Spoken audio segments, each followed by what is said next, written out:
Le nid bâti par la femelle, à 1,80 m du sol, est un petit chef-d'œuvre. Dans son ouvrage, elle a déposé 6 œufs et couvé assidûment pendant 13 jours. Les oisillons ont aujourd'hui 5 jours.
Les oisillons sont alimentés toutes les demi-heures environ.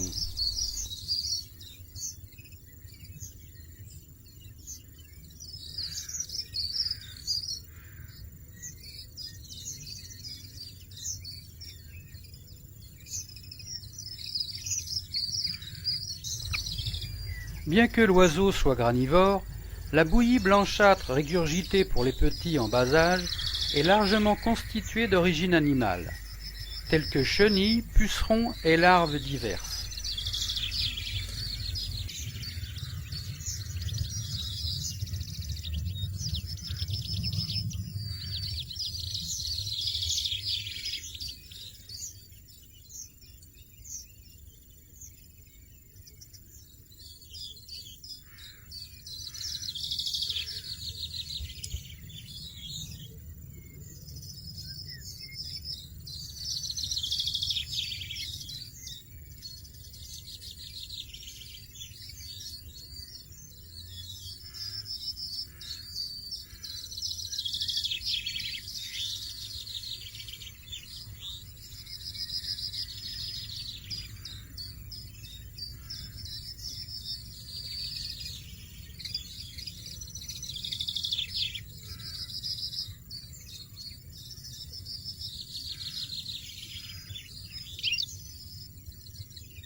Dans le nid, c'est la crise du logement. La coupe de 5 cm de diamètre s'est affaissée sous le poids des jeunes.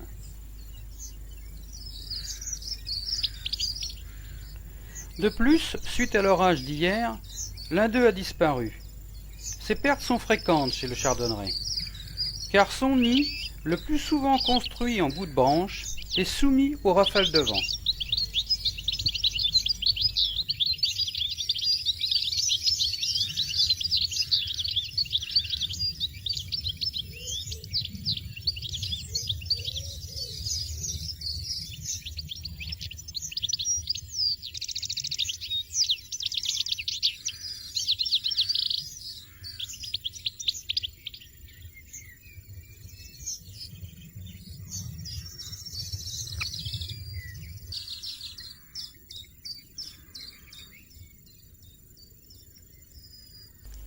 C'est la 5e et dernière intervention. Comme d'habitude, j'ai replacé délicatement la branche souple porteuse du nid à l'intérieur de l'arbuste. À ce stade de croissance, plus question de filmer la nichée, au risque de provoquer un départ anticipé. Le lendemain, 14e jour, encore dans la haie, non loin du nid, les parents discrètement continuaient d'alimenter leur progéniture insatiable.